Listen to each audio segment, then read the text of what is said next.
Hi, I'm Annie of ByAnnie.com and Patterns by Annie. Thank you so much for joining us for week number 45 of Live with Annie. It is always a pleasure to have you join us. If you were with us last week, you know that we had some technical difficulties toward the beginning of our presentation. Our computer just decided to restart itself, which caused all kinds of problems reconnecting the cameras. We also ran into difficulties connecting on some of the platforms, so we just decided to call it a day and try again this week. So let's hope for better results today. We started last week's episode with a recap of our So Pink campaign and info about giveaway winners. If you missed it, you can find it and all of our past episodes on our Facebook page, our YouTube channel, or at ByAnnie.com live. Today we are back to share tips for making sturdy, washable placemats and table runners using ByAnnie's Soft and Stable. These projects make a quick and easy way to decorate and protect your table for the holidays or everyday use. Since we have new viewers each week, we're just going to start again at the beginning today, so if you were with us last week, we hope you'll enjoy a short review. I'm going to grab these mats and bring them up because we're going to talk about these first. So when I designed ByAnnie Soft and Stable in 2010, my plan was to introduce it at Fall Market in Houston. I needed some quick and easy projects to showcase the features of this revolutionary project, and also something that store owners could take home to introduce Soft and Stable to their customers. I had designed a simple bag pattern, but I also wanted to show how wonderful Soft and Stable would be for home dec items. Since the holidays were coming up, I thought, what would be easier than a set of Quilt-as-you-go placemats made using a jelly roll? So this set of placemats is one of the very first things that I made using Soft and Stable. And they turned out to be a really great way to demonstrate Soft and Stable's resiliency, body, and stability, as well as its insulative qualities that help protect the table from both moisture and heat. Store owners and their customers loved how quickly and easily these placemats go together and how nice they looked even after repeated washings. To demonstrate the difference that Soft and Stable makes, I made one placemat using quilt batting rather than Soft and Stable. So here's the mat that I made using batting. And here are the mats I made using Soft and Stable. So I'm going to stand two of them up next to each other. I washed both of these and threw them both in the dryer. And as you can see, the mat that's made with batting is just a lot flimsier. It's already kind of old and wrinkly looking, and that's after just one wash. The Soft and Stable mat really stands up and holds its shape, and it's going to look new even after repeated washings. So I want to start by walking through the steps to make a placemat using this pattern, which is called Set a Pretty Table. I'll bring up a different set to show that. So pre-cut strips, the flip and sew and a modified quilt-as-you-go techniques, and a fold-over self-binding make assembly of these mats extra fast. So as we said earlier, these mats are designed to be made with pre-cut 2.5-inch fabric strips. So if you've got some leftover pieces from a jelly roll or a jelly roll or two, you're set to go. Of course, though, if you don't have a jelly roll handy, you can certainly cut the pieces from fabrics in your stash. So to make 4 placemats, you're going to need just 22 pre-cut strips, so that's about a half of a standard jelly roll. You'll also need a yard of fabric that you're going to use for the backing and self-binding. You're going to need a half-yard package of Soft and Stable as well. You can also use one of our Soft and Stable project packs, which comes with 4 pre-cut pieces sized perfectly for placemats. So the first thing you're going to do is start by cutting pieces for the front of the mat from the pre-cut strips. And this is going to include some strips for the center of the placemat, some narrower strips, so you're just going to cut some of those strips down for the inner border strips, and then some longer strips that make the bindings that go around the outside.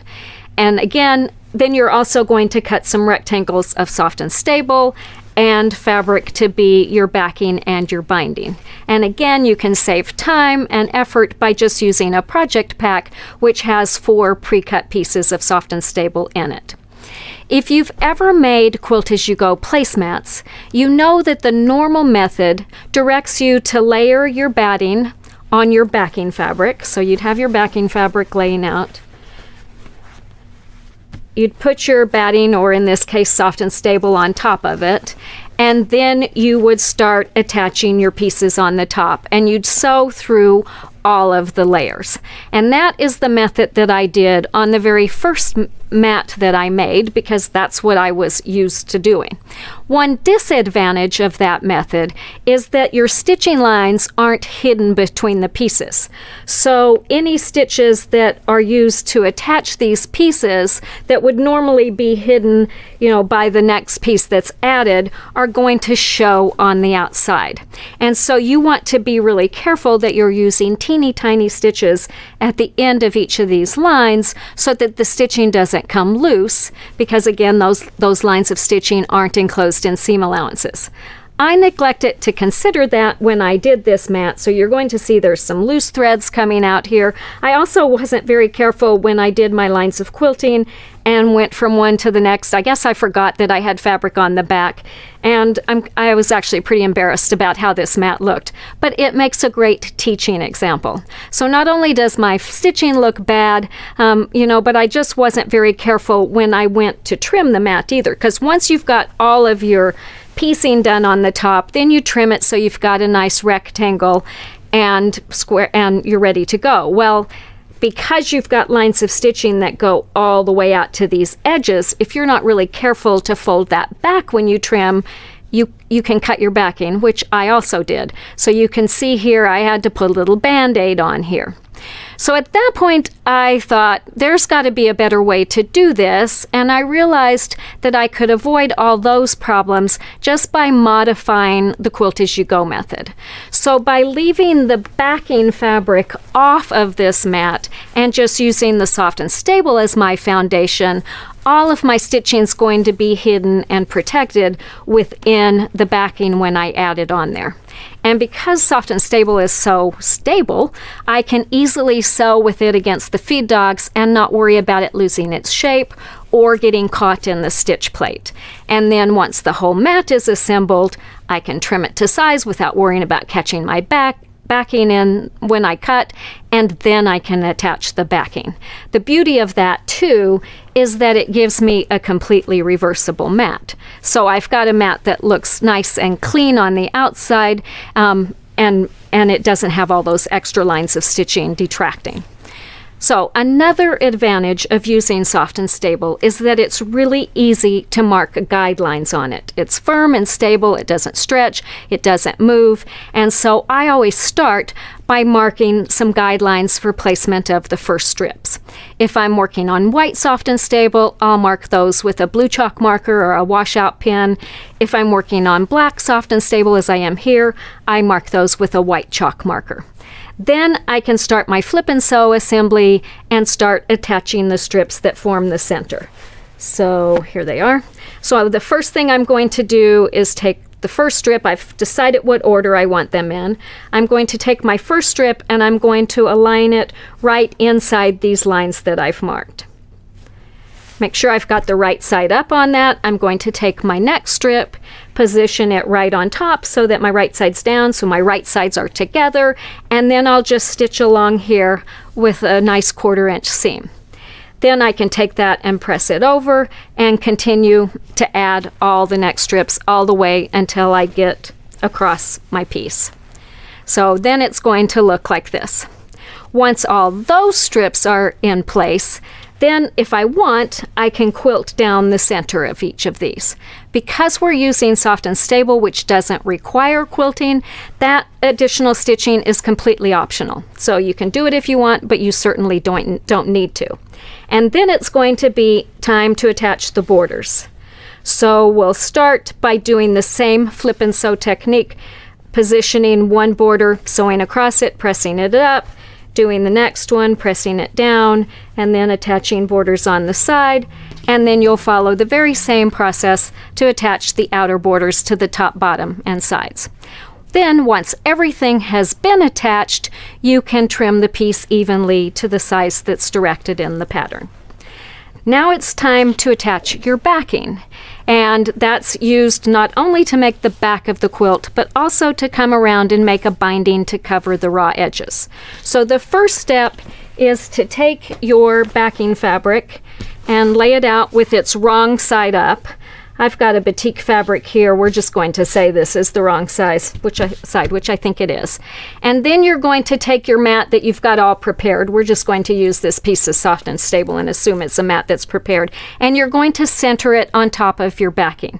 You should have a 1-inch margin all the way around once this has been trimmed to size. The one thing that I have discovered about using Soft and Stable is it's got this really nice softly napped lining on it, which helps it stick to the fabric, but it sometimes makes it hard to reposition it if you don't have it exactly in the right place, because it really wants to stick to your fabric. So one simple method that I found to make it quick and easy is just to take a variety of rulers and align them with their 1-inch marks along the edge of the fabric and kind of create like a little corral that I can use to mark off those edges. It makes it slick so that I can easily pull this on top of them, and then I can just drop this right in between. Then I'll just take that and put a few pins in and sew all the way around the edge of my mat, and using a walking foot makes that extra easy. And I do that stitching about 1/8 of an inch from the edge. Then it's time to do the binding. Let me get these rulers out of here. Don't want to break them.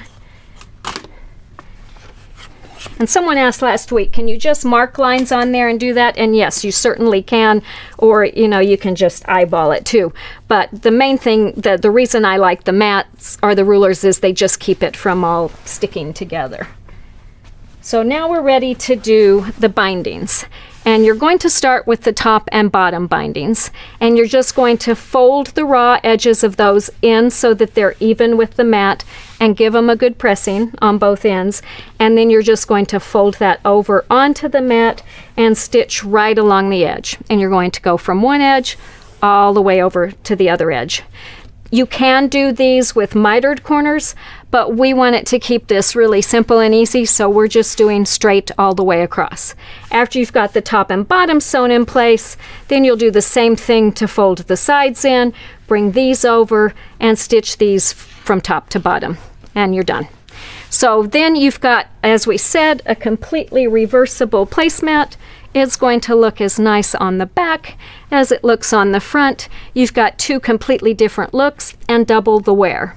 And again, because it's made with Soft and Stable, it's going to hold its shape and look brand new wash after wash. So that again is all the steps to make Set a Pretty Table, which is perfect if you've got some jelly roll strips or just lots of scraps in your stash. Okay, here is another set, and this is a different pattern. This is a pattern that uses a similar technique though, and this pattern is called Easy Flip and Sew Placemats. So this pattern is really perfect if you've got a fabric that you want to use as a focus fabric that you want to feature. And the pattern includes instructions for two different styles. So one of them has a pieced strip with small strips across the bottom, borders on each side, and then a large focus piece at the top.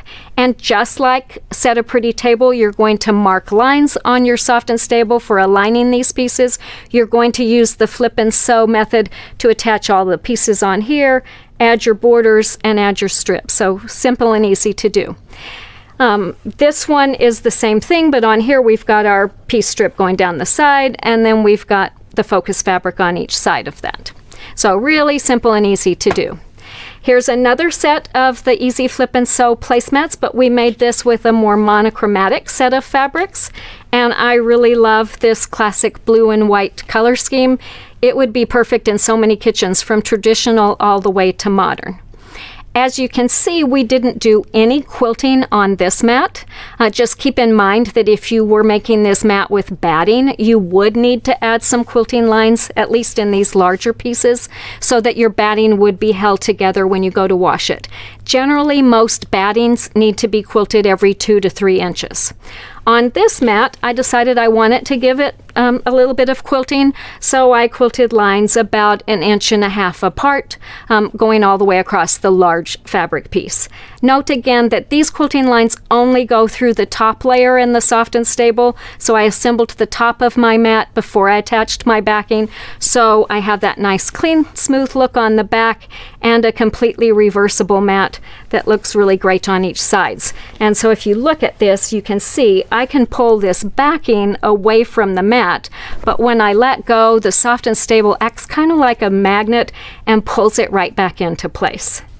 So that is easy flip and sew. I wanted to, while I had that fabric out, I wanted to show you another little simple set that's not really a placemat, but it's a mat and something that you could use along with a set of placemats. So this we made using that same fun blue and white fabric. So this is our Time for Tea pattern, and it includes instructions for a tea cozy. Glow's telling me I need to have a drink of water.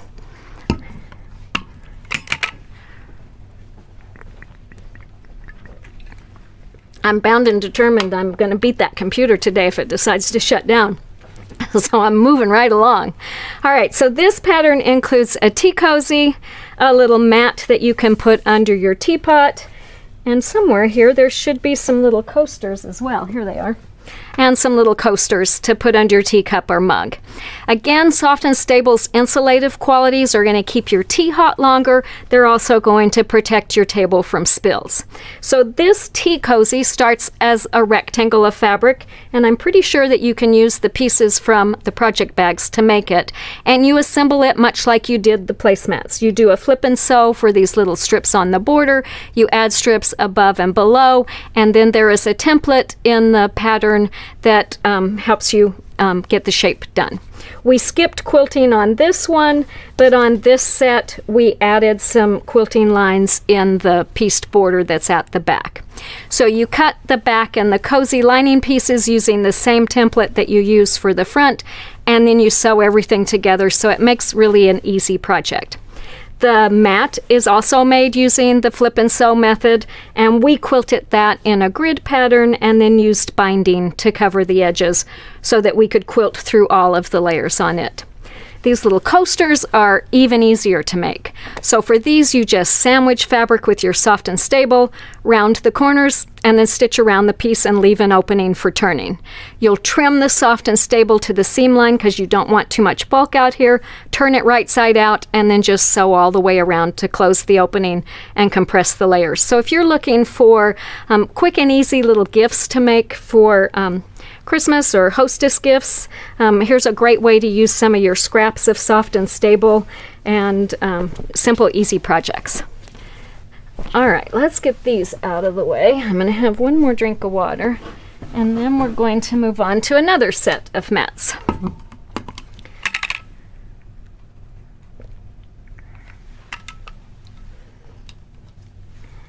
I got here without any of my easy to open mugs today, so I got to close that one or I'm going to spill it. All right, if you are just joining us, we're talking today about placemats and table runners. We walked through the steps to make our set a pretty table, easy flip and sew placemats, and Time for Tea. We also talked about the advantages of using Soft and Stable when making placemats and mats for your tables. Let's talk now about another set of mats, which is called Simple Strips. So these are our Simple Strips placemats, and there's 2 more styles of placemats that are perfect for using scraps from your stash. Like the other ones that we've shown, these use a modified flip and sew and quilt-as-you-go methods to make them really quick and easy. So one of them has a nice large focus fabric in the center and then pieced borders on each side, and the other one features staggered strips that have a variety of fabrics in the center and then a background fabric on each end of those. Note that on both of these you assemble these pieced sections, before you attach them to the soft and stable. And then once you've got all those piece sections made, you attach them using your same flip and sew techniques as we used on the mats that we showed earlier. So that's one that would work great for every day. Here's a fun set for the holidays. You could make one using fabrics that are perfect for Valentine's Day. So these to me would be perfect to put on the table for the whole month of February. And if I wanted to mix things up partway through the month, I could just flip them over and use the more solid side. Like, as you can see, we use 2 different fabrics for the backing on these. So there's just a whole variety of ways that you could decorate your house over the holidays with those. Another fun idea is to make a special placemat for the birthday boy or girl, no matter what their age is.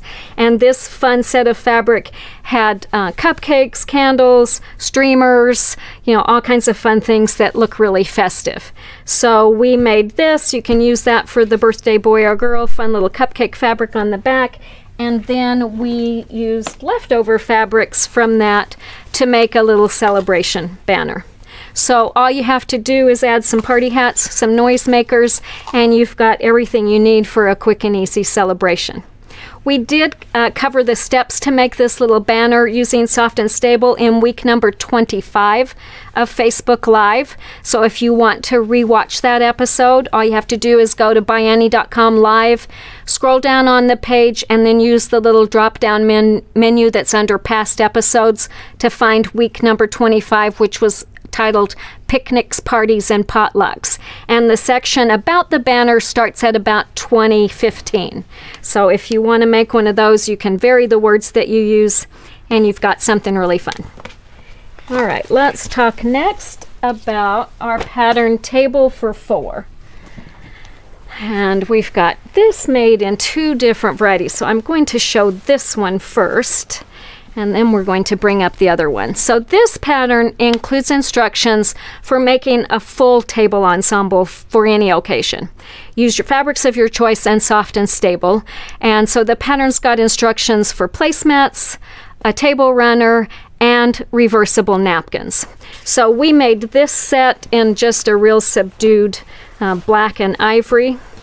Used black on the back, so you could have that as one look, and this as well. So that would be great. I think this would be really nice for New Year's Eve. For some reason, this just reminds me of New Year's. On this set, we used a lot more eye-popping colors, and I'm going to show you how we did it, but we're going to kind of focus on the mat right here. So this one would be perfect for Cinco de Mayo or, any time in the summer. So there are 4 really easy steps to making this set. So first of all, gather the desired number of fat quarters. These are designed to be made with fat quarters. And basically, you'll need 1 fat quarter for every block that you're making. Obviously, you're not going to use just one, but let's say you want to make 4 placemats and a 3-block runner, you're going to start with 7 fat quarters. So then you're going to cut those fat quarters into strips and cut those strips into squares and rectangles, and the pattern will tell you all the directions. To save time, you can stack several fat quarters and cut them all at once. And then you will sew the pieces to your Soft and Stable using the same method. So here we've got the pieces that are made for a mat. You can mark lines on it and start attaching those. But basically, the first thing you're going to do is attach this piece. You're going to sew across it and attach that piece. You're going to attach that piece using flip and sew, that piece, and then on this one you've got to join the 2 blocks before you put them on, but that's your last piece. So just 5 quick seams and you're done. And you're going to attach the binding on the mat just like we did on the other ones. Fold over the edges, press them, and then stitch them down. Now, to do the mat, you're going to follow basically the very same process. So you're going to prepare 3 blocks or however many blocks you want for your mat, and then you're going to join those together. Let me get this one out of the way. So the first thing you're going to do is take your centers and put these together, so you've got your backing fabrics together, and you're going to sew right along here. It's going to be easiest to do this if you put like a zipper foot on so that you can stitch up really close next to this. And then once you have those sewn together, you'll fold these over and stitch them to the mat. Fold that one over, stitch it to the mat. So it's going to look like this. Each of those is stitched down. You get your whole length done, and then you'll do your top and bottom and sides just as we did on the smaller mats. So simple and easy to do by rotating the mat so you've got the big square alternating from one to the other. It's just gives you a lot of variety and a really fun set of mats that are quick and easy to do, and great if you've got a stash of fat quarters. Really great for gifts. All right, here's a set. On all those sets that I showed you, we didn't do any quilting. But on this set, I wanted to see what it would look like with some quilting. So I just did vertical lines from top to bottom, maybe about a ½ inch apart, all the way across before I added my backing and my binding. So I really love the effect that that quilting gives on the front, and yet I still have a really smooth tailored look on the back. So again, I've got two completely different looks from one placemat. And as we said earlier, the pattern also includes instructions for reversible napkins. Those also can be made from fat quarters. So we used one fat quarter for the front, another for the back, and that gives you lots of different effects you can get when you fold them. So on here we folded it so that the birds were featured right down the middle. On here we folded it so that you had just a strip of black down the side. You know, there's all kinds of fun ways that you can do colored or folding napkins with different designs. So lots and lots of fun that you can have there. All right, so that was table for 4, and again, perfect for making with fat quarters.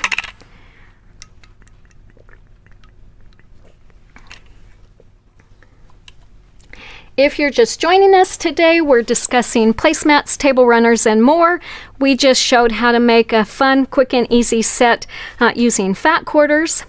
Remember, mats and table runners made using soft and stable are going to protect your table from spills and heat. They're also going to hold their shape even after repeated washings.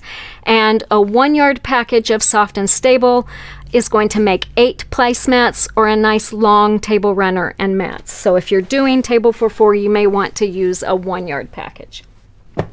All right, let's move on now to a completely different style of table runner made using a different technique. This table runner is made using our pattern Aloha Hibiscus. It's full of aloha and perfect for brightening your house any time of year. So this pattern actually includes instructions for 2 projects, an 18 by 42 inch wall hanging or table runner, and an 18 by 18 inch pillow. I don't actually have the pillow here. It's living in Hawaii at Robert and Karen's store Quilt Passion. So if you want to see it, you'll have to go to Hawaii and make a visit there. So this project uses several techniques. Applique, which you can do by hand or machine piecing, and quilting.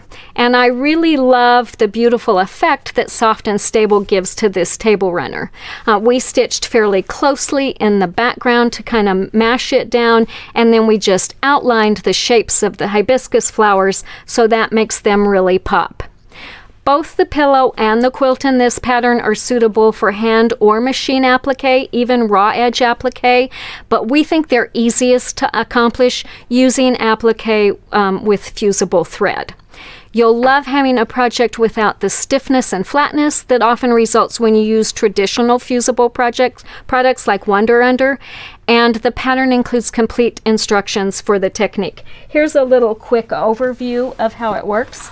So you're going to want fusible thread, and the one that we use is made by Superior Threads. It's called Charlotte's Fusible Web. You also want something slick that's going to kind of disappear, and for that we use monopoly or bottom line, also by Superior Threads. And then you need your fabrics and maybe something to make templates. So I'm going to show you this with a heart, but it's going to be the same technique no matter what design you're doing. So the first thing you're going to do is take your template and trace it onto your background fabric. and we trace it on the right side of the fabric because we're going to stitch from this side. We're going to wind the fusible thread on our bobbin. We're going to put the smooth thread in our top, and then we're going to stitch just inside that line that we marked. After we've got that stitched all the way around, we're going to cut it out just as close as we can get to that stitching without cutting it away. Then we'll take that shape, put it on our background where we want to applique it, put our iron on it for about 10 seconds, and that fuses it in place. What happens is, as you're putting the iron on it, the bottom thread melts, which leaves your design fused in place. The top thread is released when the bottom thread melts, so you can just pull it out, and you've got your design fused in place, but you don't have the stiffness and flatness that you would get if you're using Wander Ender. And then if you want to go do a decorative stitch to finish off the edges, it's held in place. It's not going to shift and slide. You're not going to get to the end and have a pucker because one layer moved different than the other, and you just stitch all the way around. We usually use a buttonhole stitch, which is what I used on this table runner, but you can also use a satin stitch if you like. Another real advantage of this method is that you can cut away any background that's in there. I don't know that I've done that on any of these. Oh, yes. So you can cut away the background so you're not, especially here where we did piecing on the background, you're not seeing those seams showing through on your flowers. So there's just lots of real advantages. It's quick and easy to do, and it just makes a really fun way to make an applique table runner. So that again is Aloha Hibiscus with the applique done using fusible thread. All right, we have one last table runner to show you, and can I get to this without totally messing my whole table up? We'll move Aloha Hibiscus out of the way. One thing that I forgot to mention is I wanted to show you how beautifully the fabric puffs up with that layer of soft and stable in between. So you can see that by doing the tight quilting around the flowers, they really puff up, and it just gives a really beautiful effect to your quilting when you use soft and stable. So if you're making wall hangings or table runners or anything like that, definitely remember to give soft and stable a try. So this is one last table runner, and this is a pattern by our friend Lynn Wilson from Australia, and the pattern is called Runner Up. So this makes a 14 by 50 inch table runner. It's perfect for using scraps from your fabric designer. So all you need is 36 2.5 inch squares in a variety of fabrics, a 1.5 yards of a neutral fabric for the background, and you're ready to go. Assembly of the quilt top is really simple and easy. The pattern includes instructions for all the piecing. It also gives instructions for machine quilting or hand quilting, and Lynn did this one using hand quilting with big stitches and pearl cotton. She used a variegated thread, and I really love how that turned out. So this is really fun, quick and fun to do, and I mean, no time at all, you're done.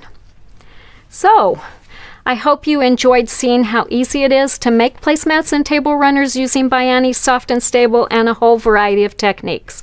We showed flip and sew, Quilt-as-you-go, fusible thread applique, and big stitch quilting.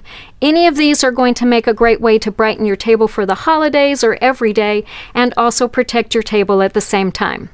We would really love to see pictures of the holiday table settings that you make, complete with your beautiful placemats and table runners, so be sure to submit pictures to our monthly photo contest.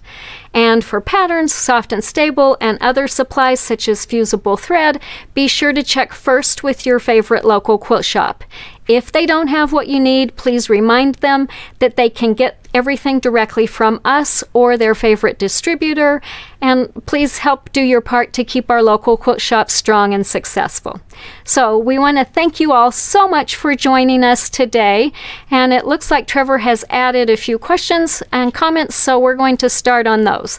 First question is, can you use soft and stable as a hot pad, trivet, or bowl holder?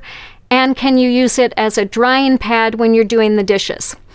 So using it as a hot pad, basically any of these placemats can be used on the table with, a hot plate. As far as taking a casserole dish or something straight out of the oven and setting it on one, I would probably want to make sure that I have at least a couple of layers of soft and stable in there before I do it. As far as using it for pot holders to take hot things out, I wouldn't recommend it with just soft and stable. If you had a layer of Insulbrite on both sides so that the Insulbrite was between it, then it would work really well. I made some little pot pinchers that are nice to have the top part kind of lift up so you can easily get your hand in, and I use soft and stable on those, but for the part that would connect with the pan, I made sure to put some Insulbrite in.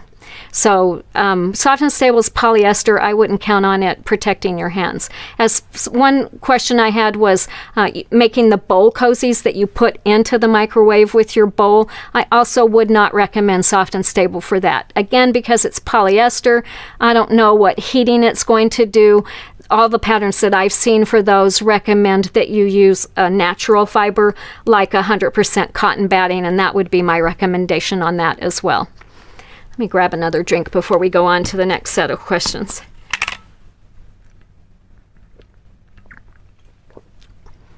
Would soft and stable work in place of batting, creating an in-the-hoop embroidery table centerpiece?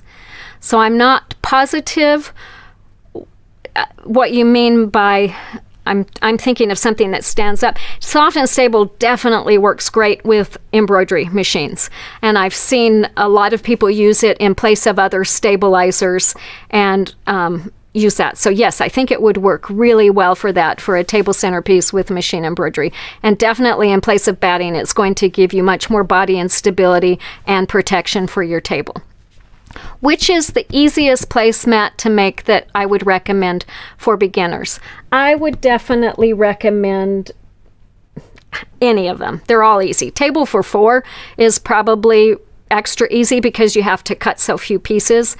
It only takes 5 seams to make it, but any one of the mats that I showed today would be perfect for beginners, I think. Dish drying mat.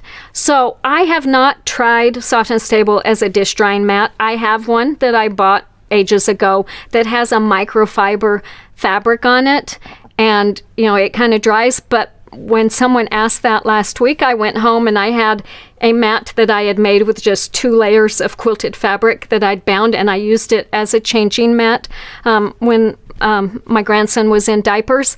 I dug it out and put it on my counter and used it when I did dishes every night this week, and it worked really well. So I didn't have any trouble with water collecting underneath. So yeah, I think it would be perfect for that as well. Another question was, do you use your walking foot for placemat construction? I do use the walking foot when I'm attaching the backing. It's also helpful when I'm quilting, but usually when I'm doing the flip and sew and when I'm finishing the binding, I just use my 1/4-inch foot because I want to make sure I'm getting that accurate 1/4-inch seam. The next question was, what is the finished size of the placemats? All the mats that we showed today finish at 13 inches high and 18 inches wide. So there you go. And the napkins that are in that pattern, I think, finish at about 16 or 17 inches. So they're a good size for folding and using on your lap. All right, and I've answered that next question. That was one from last time. So hopefully that answers all your questions. You've got plenty of time before Thanksgiving or Christmas to make a new set, so make sure you send us some pictures of what you make. I want to move on now to a few announcements of recent and upcoming events. Yesterday I was really pleased to join Teresa Coates, who's the National Educator for Shannon Fabrics, as a guest on their Sew Together Tuesday Facebook Live.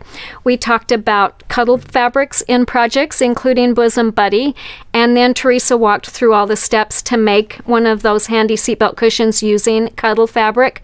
We're going to put up the link so that you can watch it if you'd like. We also wanted to mention something special that Shannon Fabrics is doing right now. So At Shannon Fabrics, giving back and supporting the community is one of the hallmarks of their business. And their company's motto, making the world a softer place, conveys more than just the irresistible soft feel of the fabrics they sell. It's also a mindset that even the smallest act of kindness can make a huge difference in someone's life. They believe that so much that they created a nonprofit which is called Making the World a Softer Place. And you can find it online at makingtheworldasofterplace.org. Through this nonprofit, they work to lend a helping hand and make a positive impact on the world. And this fall, they have organized a campaign to make a difference for food insecure families by donating a holiday meal bag. And the bag comes complete with a gift card for a turkey or whatever meat choice they have, and all the other delicious holiday favorites that we all love. So if you donate just $40, that covers the cost of a complete meal for a family of 6, and Shannon Fabrics nonprofit will take care of all the details. So their goal is to provide this blessing to as many families as possible. Last year they were able to donate holiday meals to over 1,000 families. And so if you can, please visit their website and help with a donation. I know that we, Shannon Fabrics, and all the recipient families will really appreciate anything that you can do to help. One more drink. I am dry today.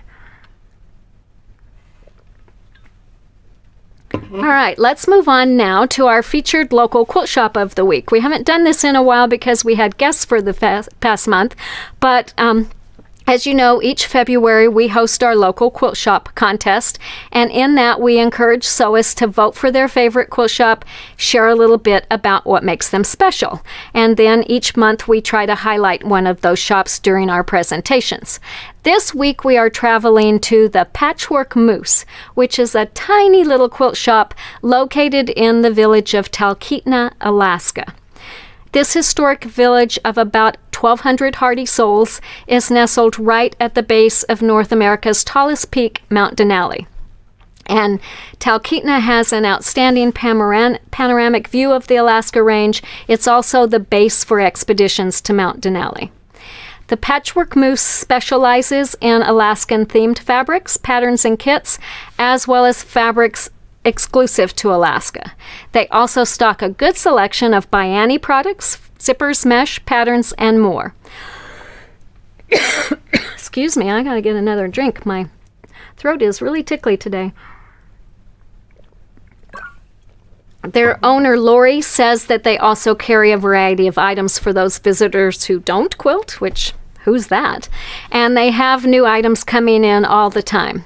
The store is open all year round, and just in case you're wondering, Alaska is a beautiful place to visit in winter. So Lori has a ByAnnie trunk show on display at her store throughout the end of November, and she hosted her second annual fall quilting retreat last weekend.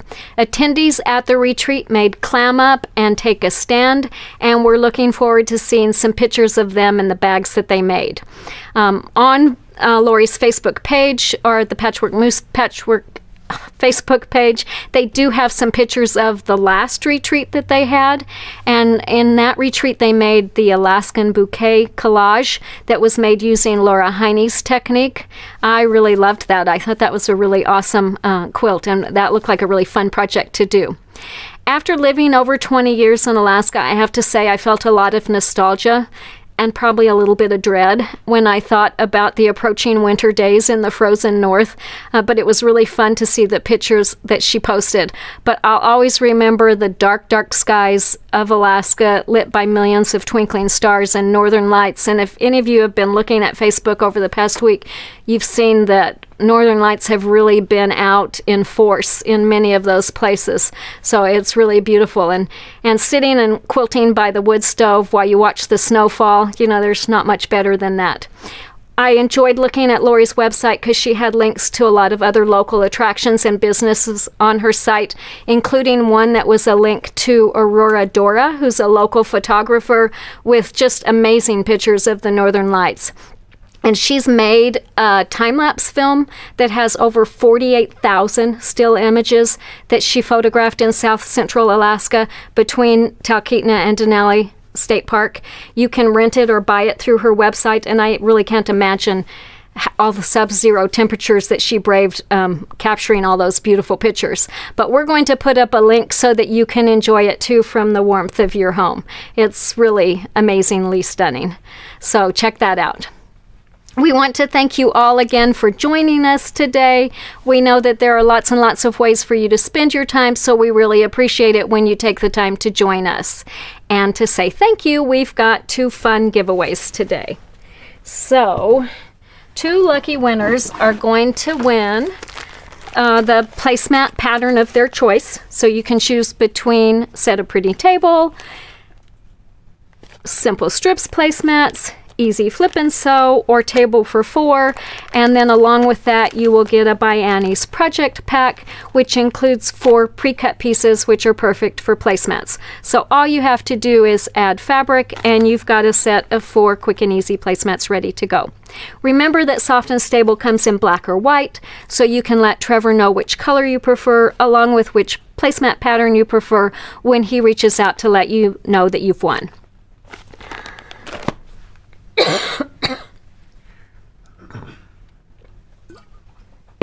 And here's what you need to do to win. And remember, you have to do this on Facebook because it doesn't work on YouTube.